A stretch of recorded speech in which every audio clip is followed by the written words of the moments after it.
This is the story of how one man spent 20 years warning everyone about Sean Diddy Combs, and how those warnings finally proved true in a federal courtroom. For 2 decades, Curtis "50 Cent" Jackson told anyone who would listen that something felt wrong about Diddy and his infamous parties. People laughed it off as beef, called it jealousy, dismissed the whole thing as petty. Then came the arrests, the raids, and the trial, and suddenly everyone started repeating the same phrase. 50 Cent was right. But here's where we need to separate fact from fiction. If you've spent any time on YouTube or social media lately, you've probably stumbled across headlines claiming Terrence Howard exposed some secret celebrity list connected to Diddy. That's not exactly what happened, and in this video, we're going to break down what was actually said, what's been proven in court, and why the real story turns out to be far more interesting than the clickbait. Let's start with Terrence Howard, because his name has been plastered all over the internet in connection with this case. April 4th, 2025 marked the day the actor sat down on the PBD Podcast, hosted by Patrick Bet-David, and the interview went viral almost immediately. Here's the thing though, most of the headlines completely misrepresented what Howard actually said during that conversation. Howard claimed Diddy invited him over repeatedly under the pretense of acting lessons, and according to Howard, he'd show up only to find Diddy sitting there staring at him. His own words paint the picture pretty clearly. "I go there, and he's sitting around just looking. I'm like, okay, what's the material you want to work on? He's just looking at me." Music seemed like a reasonable next step, so Howard tried playing some tracks for Diddy, thinking maybe that was what he wanted. Same result, just staring. And that's when Diddy's assistant pulled Howard aside and told him something that changed everything. "I think he's trying to F-word you." Howard says he cut ties immediately after that conversation. Did you ever have the opportunity where you got invited and you said no to it? Hell yeah. What was the Hell consequences yeah. when you said no? Puffy invited me for weeks, asking me to come and teach him how to, wanted me to be his acting coach for a while. Go there and he's sitting around just looking. I'm like, okay, what's the material you want to work on? He's just looking at me. Then next thing you know, okay, hey, will you help me? I want to hear your music. So I come over there and I play the music. And he's sitting there just looking at me, like waiting. Okay. So then my assistant was like, he wants to hang out with you next week. And I was like, for what? He's like, I think he's trying to fuck you. That's what my assistant said. And I was like, oh, okay. Now I get it. So now no more communication. Now you know to be hands-off with somebody. A number of producers come in to make the approach, and you threaten to punch them in the mouth, or threaten to knock their head off for talking to you like, or looking at you like you're a woman. When you approach a real man about his masculinity, you're going to get a real reaction back. It's a difference when a guy walks in a room and when a man walks into a room. And a man don't take the same things that a guy will accept. So always be the man in the room. And that's always been my whole thing, and have lost businesses because I don't bend over in that way.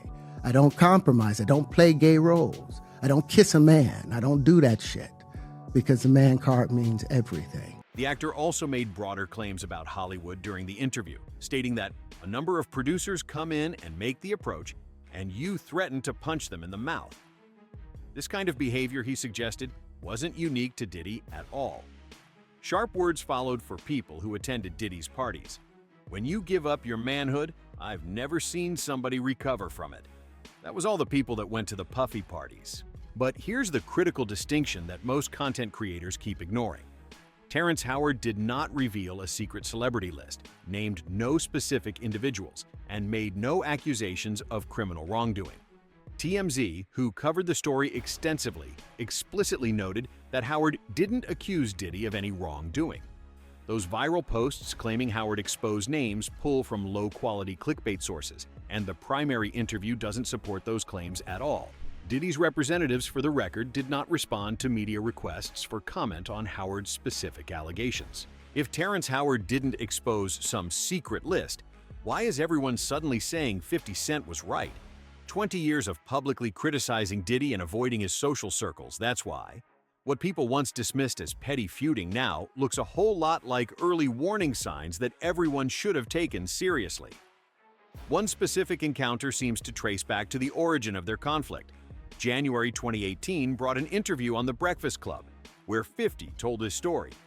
He told me he'd take me shopping. I looked at him like, what did you just say? Let me move, man, before I do something. That's something a guy says to a girl.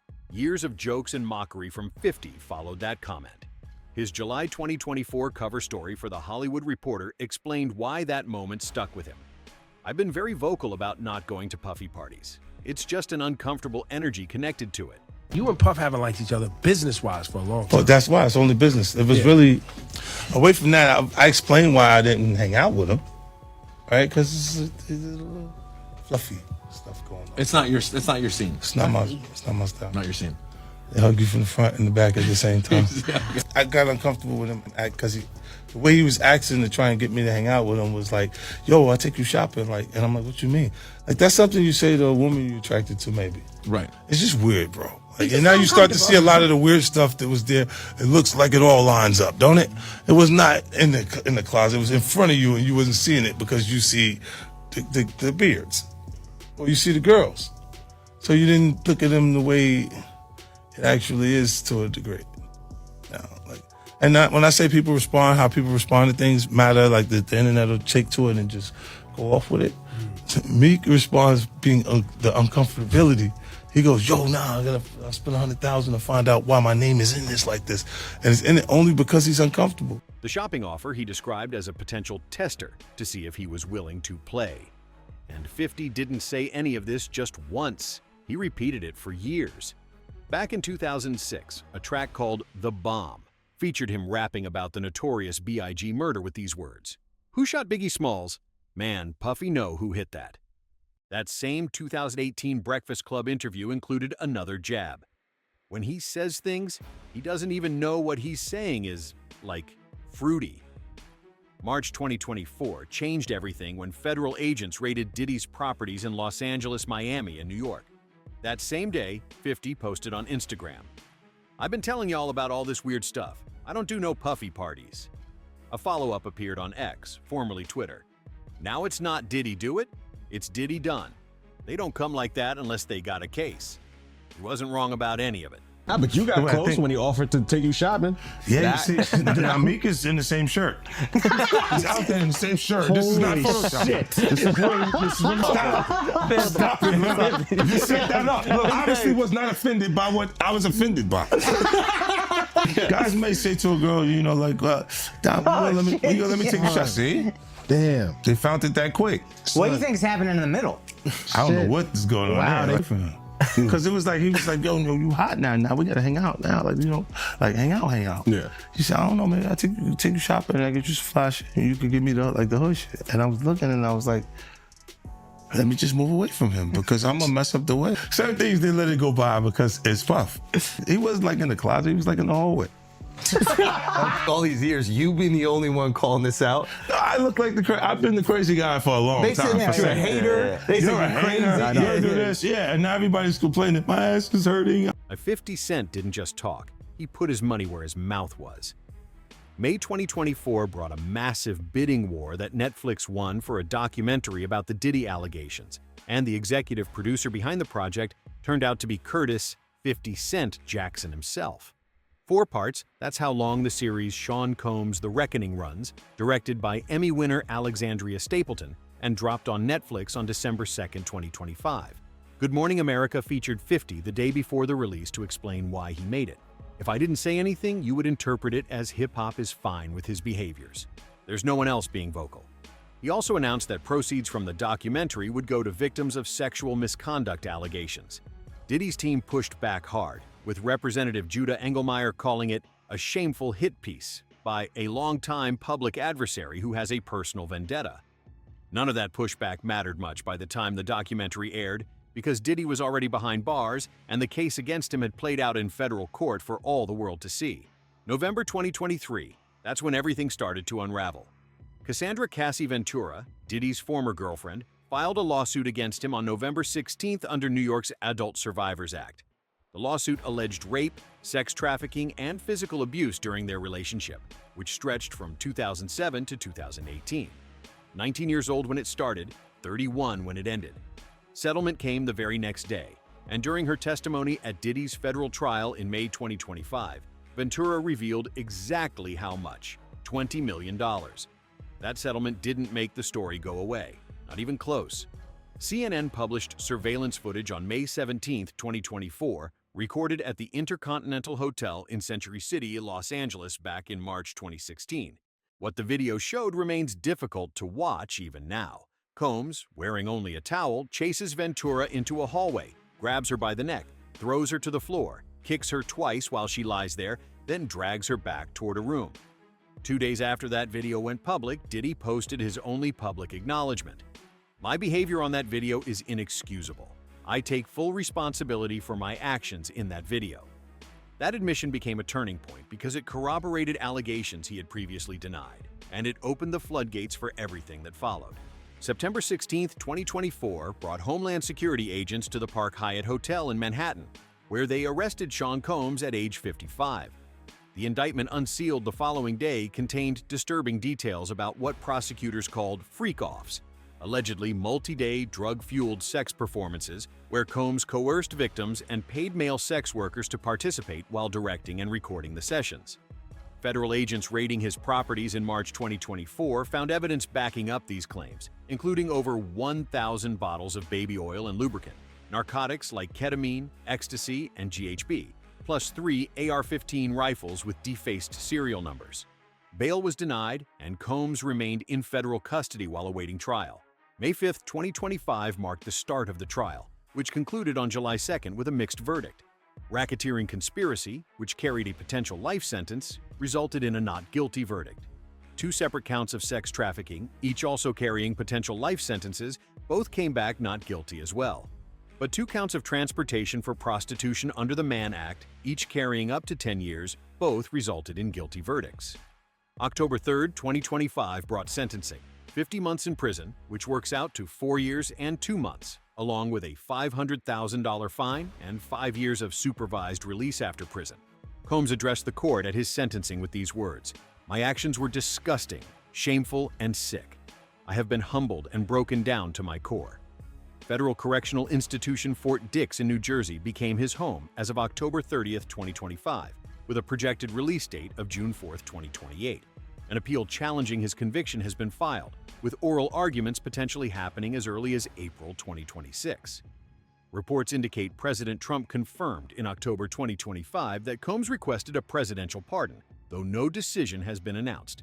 The federal case represented only part of the story because over 89 civil complaints alleging sexual misconduct had been filed against Combs as of October 2025.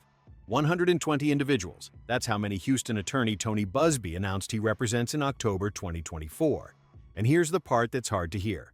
Approximately 25 of those individuals were minors at the time of the alleged incidents, with the youngest being 9 years old.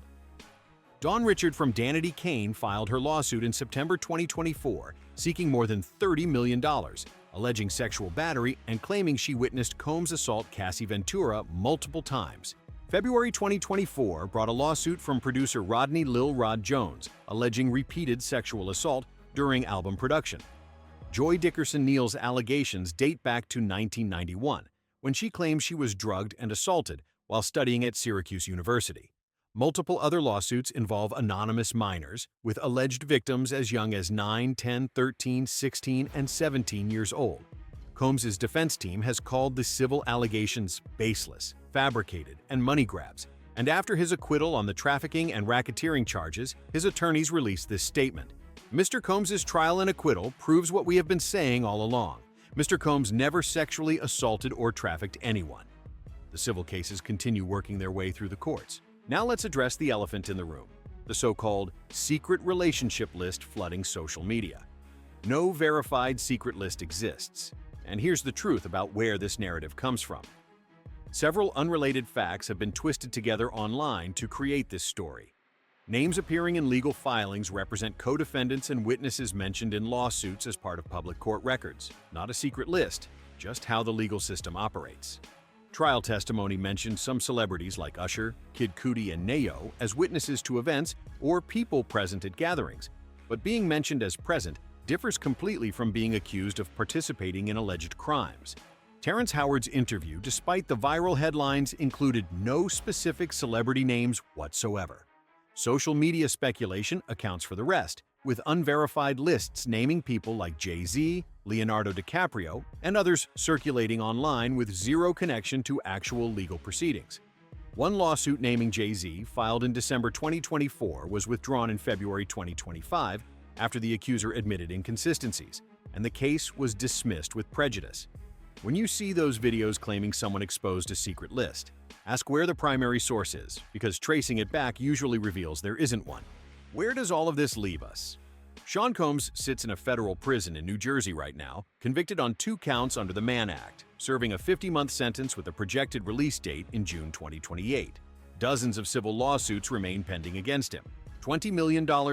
That's what Cassie Ventura's lawsuit settled for, the lawsuit that started this entire avalanche. But the hotel surveillance video changed public perception forever in ways the settlement never could. 50 Cent spent 2 decades saying something was wrong, and people dismissed him, mocked him, called it a petty feud. Now he's executive produced a Netflix documentary, and those same people admit he was right all along.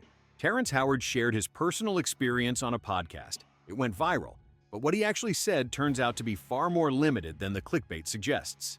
No accusations of crimes, no celebrities named, just his story told and then left behind. The real scandal lives in court records, trial testimony, and federal convictions. Everything else amounts to noise. Thanks for watching, and if you found this breakdown valuable, subscribing helps support this kind of content. We'll keep covering this story as the appeals and civil cases continue to develop.